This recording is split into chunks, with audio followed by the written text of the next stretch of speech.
Hello all, welcome back to ThoughtWorks Academy, and in with this video today we will discuss about types of experimental psychology. So when we speak about experiments, as we were discussing in the previous video as well, that why conducting experiments is very important in psychology. If we have to establish the cause and effect relationship, then experimental method is one of the best ways to do that.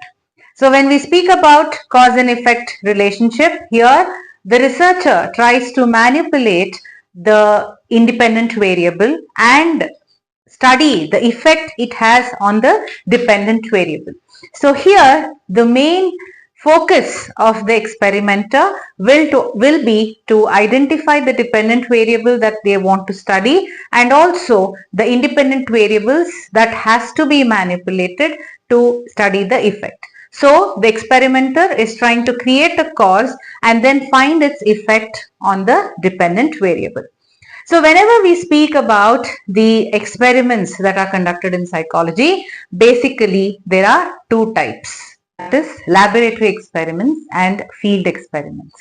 Okay. First of all, let us see what are laboratory experiments. As the name says, the experiments that are conducted in the lab, that is an artificial setting that is arranged by the researcher to manipulate the independent variable and study its effect on the dependent variable is what we call as laboratory experiment. In a laboratory experiment, the researcher will call the participants to the lab, that is the artificial setting which the researcher has created for the experiment to be conducted, and the participants undergo a series of independent variable or they attend the experiment and then their behavior is assessed. Okay, so this is what we call as laboratory experiment. So here the researcher has a complete control over the environment where the experiment is conducted, which means the extraneous variables are under control. So whatever the results we get, the experimenter is quite sure that is because of the variables that were manipulated and it has had an effect on the behavior of the participants. So one major advantage of experimental method is that the experimenter or the researcher can standardize the procedure. So what do we mean by standardizing the procedure is where the instructions that are given to the participants cannot be uniform, where we can give the same kind of instructions to all the participants. The method of conducting the experiment can be uniform to all the participants where there will be no changes. So this standardization of instructions or the method of conducting the experiment and collecting data increases the reliability of the experiment. Now what do we mean by reliability? You can rely on the data that is collected or the results that we have come across. So the results are reliable because the procedure that was used, the instructions, the materials that were given to the participants were the same. So we can rely on the result. We can for sure say that there is cause and effect relationship between the variables. And also this increases the validity of the study. Validity is where whatever we are aiming to study. Now say for example, I have to assess the IQ level of my participants and I use a standardized procedure for the same and I have collected the data. So I can be sure that whatever the test I have used, it has successfully assessed the IQ of the participants. So this way it increases the validity of the research as well. Okay, so all of these factors make it laboratory experiment a more prominent one and a very easy way to collect the data. And as I told you before, the researcher has complete control over the extraneous variables that could have an effect on the dependent variable. Now next, moving on to field experiments. Unlike the laboratory experiments, field experiments are conducted in the place where the participants are in their natural dwelling. Now, say for example, if I have to conduct an experiment on effect of lighting among the concentration level or attention level among students, I can do so by going to the school, various schools where I can get students and I can alter the lighting there in the classrooms, increase the amount of lighting or decrease the amount of lighting, and then study the effect it has on the attention level of the students. So here what happens is, of course, there is a problem of controlling the extraneous variables because we are going into the natural setting of the participants, and there might be various other aspects which might alter the results, like noise around in the school from other places, or the students not able to concentrate on the experiment that we are doing. Apart from this, there are certain advantages also of conducting experiments in a natural setting. The advantages are that one is the participants will not know that they are a part of a research. Whereas in a laboratory setting, they will know that they are a part of the research, and there are chances that they might get to know the aim of the experiments and demand characteristics might set in. Now, what are demand characteristics? Demand characteristics are where participants will get to know that what they are being assessed on, and accordingly they will answer or perform the experiment, which means that it is not their natural behavior, okay, which is influenced by the demand characteristics. But here in a natural setting, we need not worry about demand characteristics because participants will naturally behave as they are. Okay, but because the experimenter is not able to control the extraneous variables, there are chances that the reliability and validity of the experiment might reduce because the other variables might play a role or might creep in while we are assessing the results of the participants. Now, moving on to evaluation of experimental method. Now, the first one is laboratory experiment. The strengths are that, as I told you before, laboratory experiments have high reliability rate and validity rate, and there is a good control of the extraneous variables. Okay, and the experimenter can very easily understand the causal relationship among the variables when experiments are conducted in a laboratory. Whereas moving on to the field experimental method, what are the strengths of field experiment method?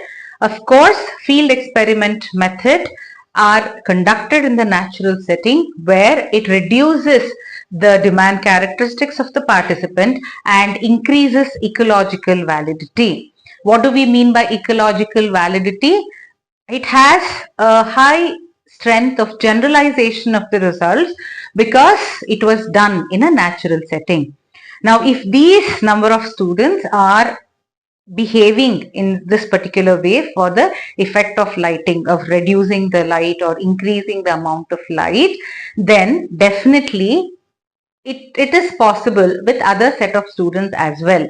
So light has had an effect on the attention level of the students. So we can generalize our findings to other population also or other set of students as well, because a natural a field experiment is high in ecological validity. Okay, and of course demand characteristics are less. That is another strength of field experiments.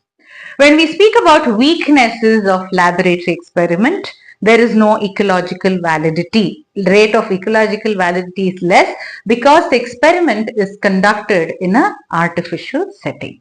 Okay, and of course there is a problem of demand characteristics creeping in where the participants get to know about the aim of the study and they might not behave naturally and the results might not be quite reliable. Okay, and when we speak about weaknesses of field experiment, of course the reliability and validity of the experiment comes down because there is no complete control over the extraneous variable, and you're not here. We cannot make out as an experimenter, we cannot make out whether independent variable had an effect on the dependent variable. To establish exact cause and effect relationship here is difficult. So in your exam, there might be a question where they might ask you for quote one strength and weakness of experimental method or a field experiment, where if in case they have asked you for one strength and one weakness, please quote one weakness, start with one strength and kindly explain that. Now, if in case, if you say that the rate of reliability and validity is high for experimental method, you have to explain as to how it increases the rate of reliability and validity for experimental method, and standardization also can be quoted as one of the strengths, and also control of variables as one strength. So you will have to quote one of the strengths, explain it, then come on to the weakness. So quote one of the weakness of either if in case laboratory experiment is asked or field experiment is asked, and then explain it. So your quoting of one of the strengths has mark, and also explaining it also has the mark. Okay, so it's very important to explain the concept, what you are mentioning. So if you are saying standardization as one of the strengths, you should say what is standardization and how it increases the validity of the experiment, which carries marks. Okay, so this is about the evaluation of the experiments that are conducted in psychology. But then we will also have to think about certain ethical considerations whenever we speak about experimental method. Of course, we will have another video about ethics in psychology, where we have to follow whenever we are conducting a research. But this particular ethical issue is whatever I am discussing now is pertaining to the experiments alone, or the experimental method that we are conducting. Of course, these are the general ethical guidelines that are given by the psychological association by various countries pertaining to their country, keeping in mind the welfare of the people who take up the research or who become a participant in the research, or even sometimes animals are used in psychological research for their well-being as well. Now, with respect to experimental method, what are the ethics that we follow is, the first one is informed consent. So whenever you're selecting a participant, you have to take consent from them, inform about the experiment that is being conducted, and they have to agree to be a part of the experiment. So seeking informed consent is one of the first and foremost ethical guidelines that has to be followed. Secondly, right to withdraw. At any point of time, if the participant feels that they are feeling very uncomfortable, or there are certain questions which are they don't feel comfortable answering or pursuing with the research because it is causing them distress, they have the right to withdraw from the experiment. Okay, so this is called as right to withdraw, and this also has to be informed to the participants before we start with the experiment. Then protection from harm. The researcher or the experimenter has to make sure that no harm is caused to the participant at any point of time when the experiment is being conducted. Okay, so at all points, whether it is human participants that we are using or animal participants that we are using, they have to be protected from harm. Okay, and then we have to make sure that as far as possible, the participants are not deceived about the experiment. Of course, sometimes the experimenters do not tell the aim of the experiment when they are starting it off, because it might alter the result or demand characteristics might set in. But in such cases where aim of the experiment is not really revealed, or the experimenter is not telling the participants about the experiment or what they are trying to assess, it is very important to debrief them, explain to them as to what was the research about after the experiment is conducted. And then all the data that is collected from the participants have to be kept confidential. Maintaining confidentiality and privacy of the participants is very, very important.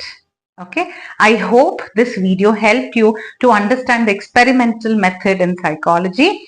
So I'll meet you soon with another episode or video about another topic in research methods. Until then, bye.